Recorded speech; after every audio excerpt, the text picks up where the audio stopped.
بسم اللہ الرحمن الرحیم۔ السلام علیکم۔ تحریک لبیک یا رسول اللہ کے رہنماؤں کی آج انسداد دہشت گردی عدالت میں پیشی تھی۔ یہ اس پیشی کے کچھ مناظر ہیں۔ علامہ خادم حسین رضوی صاحب کو عدالت میں لایا جا رہا ہے۔ خیال رہے کہ علامہ خادم حسین رضوی، پیر افضل قادری اور تحریک لبیک کے دیگر رہنماؤں کو جلاؤ گھراؤ، فرقہ وارانہ منافرت اور سپریم کورٹ کے ججوں، چیف آف آرمی سٹاف وغیرہ کے قتل کے فتووں کے الزام میں 23 نومبر کو گرفتار کیا گیا تھا۔ تحریک لبیک کے سربراہ کی گرفتاری کے بعد ان پر دہشت گردی کے مقدمات قائم کیے گئے۔ شروع میں 1 ماہ کی نظر بندی تھی، مگر اب ایسے لگتا ہے کہ حالات اور معاملات زیادہ خراب ہو چکے ہیں اور علامہ خادم حسین رضوی صاحب اور تحریک لبیک یا رسول اللہ کے دیگر اہم رہنما لمبے عرصے تک جیل میں رہیں گے۔ علامہ خادم حسین رضوی کے بعد تحریک لبیک یا رسول اللہ کے قائم مقام امیر علامہ شفیق امینی تھے، جنہیں پولیس نے 1 فروری کو چارسدہ کے مقام پر ایک ریلی میں گرفتار کیا۔ ان کے متعلق بھی چارج شیٹ تیار کی جا چکی ہے اور کہا جا رہا ہے کہ ان پر بھی دہشت گردی کی دفعات لگائی جائیں گی، جن کی سزا 10 سال سے لے کر عمر قید تک ہو سکتی ہے۔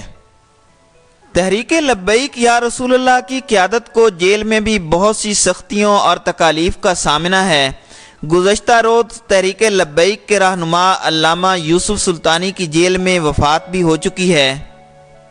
علامہ خادم حسین رضوی صاحب اور پیر افضل قادری کو دل کا عارضہ بھی دوران قید لاحق ہو چکا ہے۔ خادم حسین رضوی صاحب کے بارے میں کہا جا رہا ہے کہ ان کو پوری رات جگایا جاتا ہے اور جس کمبل میں وہ سوتے ہیں اس پر بھی رات کو پانی ڈال دیا جاتا ہے۔ اسی طرح پیر افضل قادری صاحب کے متعلق یہ رپورٹ ہے کہ ان کا دل 15% کام کر رہا ہے اور اس وقت وہ شدید علیل ہیں۔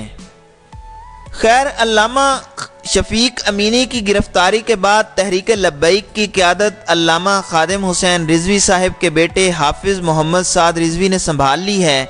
انہوں نے تحریک لبیک کے امیر خادم حسین رضوی کی 4 فروری کو عدالت میں آمد پر کارکنان کو اکٹھا ہونے اور شہر شہر جلوس کی کال دی تھی، مگر ابھی تک حالات پرسکون ہیں اور جس طرح تحریک لبیک کا ورکر خادم حسین رضوی صاحب کی موجودگی میں دکھائی دیتا تھا، اس کا 5% ورکر بھی آج دیکھنے میں نہیں آیا۔ ابھی علامہ خادم حسین رضوی صاحب، پیر افضل قادری صاحب اور دیگر رہنماؤں کی عدالت میں ہیئرنگ جاری ہے۔ دیکھتے ہیں کہ اب حالات کیا کروٹ لیتے ہیں اور عدالت علامہ خادم حسین رضوی اور دیگر رہنماؤں سے متعلق کیا فیصلہ کرتی ہے۔